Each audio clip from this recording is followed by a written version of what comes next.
Учурда көпчүлүк жерлерде салттуу музыканы жайылтуу максатында өнөр ээлеринин катышуусундагы чоң концерттер манасчы, дастанчылардын, төкмө акындардын, чоорчук, кыякчы, комузчулардын өнөрлөрү менен катар улуттук аспаптар коштогон Кыргызстанда жашап жаткан этностордун музыкалык номерлери аткарылып, жумалык өткөрүлүп жаткан мезгил. Кыргыз элинин байыртадан келе жаткан салттуу музыкасын көтөрүүгө, өркүндөтүүгө эл арасында кеңири тарашына салымын кошуп, ага болгон дараметин, убактысын арнаган өнөр адамдары ого эле көп. Алардын бири Кутманалы Султанбеков агай.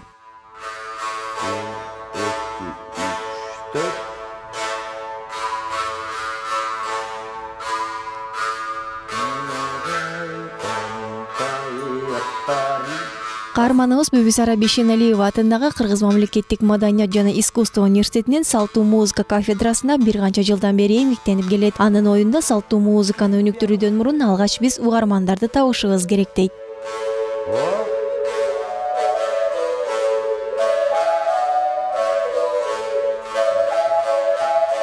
Ушу Кыргыздын көөнөргүс аспаптарын көтөрүп жүргөн инсандар, биздин апаларыбыз, агаларыбыз теледен чыгып калабы, радиодон чыгып калабы. Ошого биздин азыркы келаткан жаш, келечек, жеткинчек балдар сүңгүп угуп, ошо күбүнү же сүйлөгөндөрүн угуп, салымын кошсо, угуп берсе, чоң салымын кошкон болот деп эсептейм да. Эми албетте азыр коом, кичине жаштар башка жакка кетип баратат. Ошого карабастан биз мектептерде болушунча топ-топ масса дейбиз. Ошол аспаптарды колуна карматып, комуз эмне деген аспап экен, бул Кыргыздын аспабы экен, жүрөгүнө сиңирип, темир оз комузду кактырганга биз Устат Шакир салттык музыка борбору, Бүбүсара Бишеналиева атындагы ушул университеттин жааматы жана консерватория дегендей жалпы музыканттар азыр чоң-чоң аракет кылып келатат. Салттуу музыка улуттук искусствонун башаты катары жаңыдан окуп баштаган студенттерге туура түшүндүрүү баарынан маанилүү. Анткени музыка маданияты дегенде башканы эмес, анын өзөгүн, салттуу музыка түзөрүн жакшы түшүнүп, жан дүйнөгө сиңирүү керек.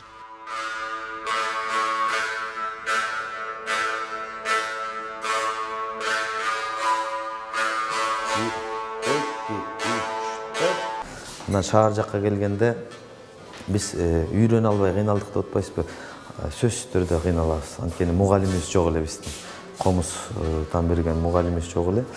Биз бирөөлөрдөн укканыбыз, комузду башка коюп, нанды башыбызга жаздап, ушундай ырымдарды колдонуп көрдүк. Бирок ал дагы таасирин бердиби, берген жокпу айта албайм, бирок кийин ушинтип комузду кармап тырмалап жүрүп, анан ырларды комузду черткенге кичине үйрөнүп баштап, анан дастандарды жакшы черте баштадык. Кийин Мураталы Көрөңкеев атындагы училищага келип, анан ал жактан өздөштүргөндөн кийин музыкага кирип кеттик да.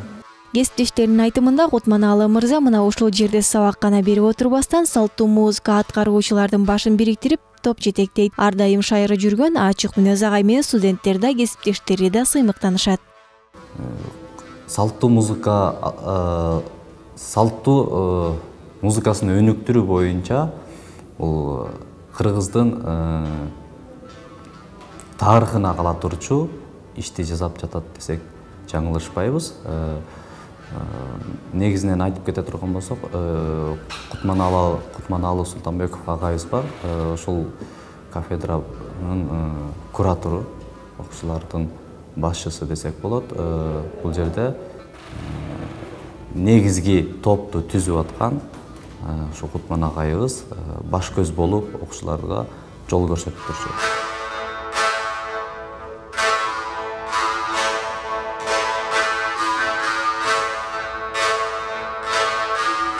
Мен жогорку окуу жайды бүтүп келип, бул жака тапшыргандан кийин агай келип иштеп калды 2004-жылы.